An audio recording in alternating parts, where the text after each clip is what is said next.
Hello, we are Evan and Michaela Wright. We have 4 children. Jonah is in 5th grade, Georgia is in 2nd grade, Gwendolyn is in kindergarten, and Josie is 3 years old. And we have been attending Colonial at the Overland Park Campus for 6 years.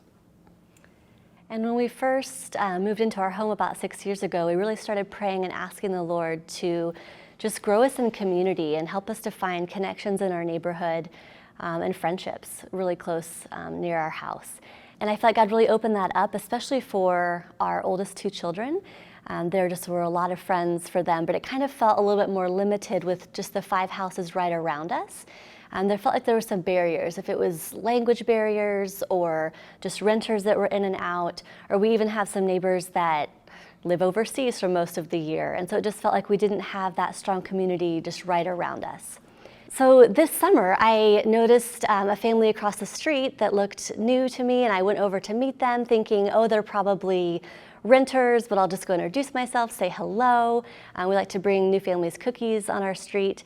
And as we got to talking, we discovered that they actually had bought the house. It never had gone on the market, but they just had known the realtor, and so it sold, and they were moved in, and they ended up having, their 3 children are the same ages as our 3 youngest children.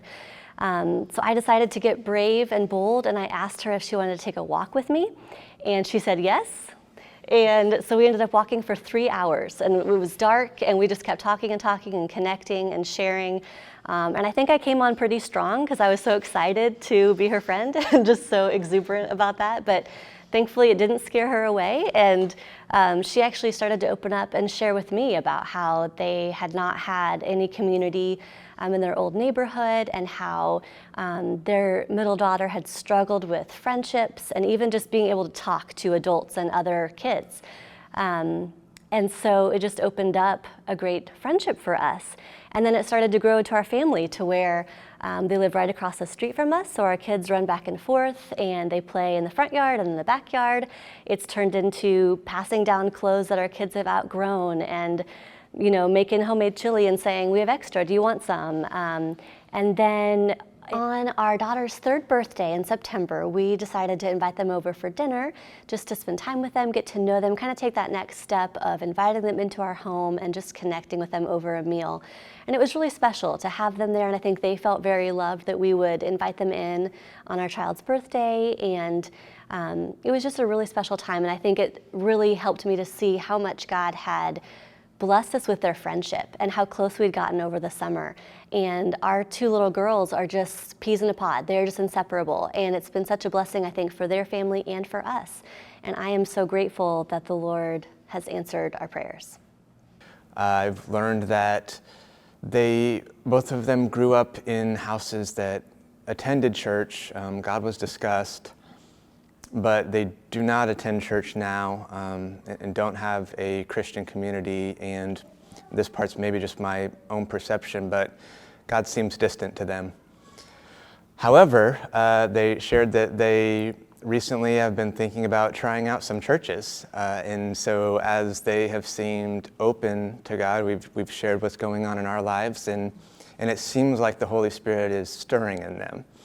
As I think about this story and I think about the blessed rhythms, I'm struck by how different each situation can seem. This case is one where we prayed for 6 years, and the moment that we started to engage, we found people that were receptive and interested and even excited to hear what we shared. And then, there's been other cases where the listening, the praying, the engaging, it all happens all at the same time, and it's over the course of several years, and it's exactly what Paul described. One person plants, another person waters, and yet another reaps the harvest. And I just see that happening around us.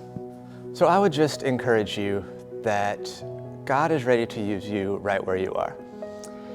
And if it feels like you're in that season of waiting, trust that He is getting you ready. He's preparing you for what is about to come, and He's also preparing someone else for what you are going to be able to share with them.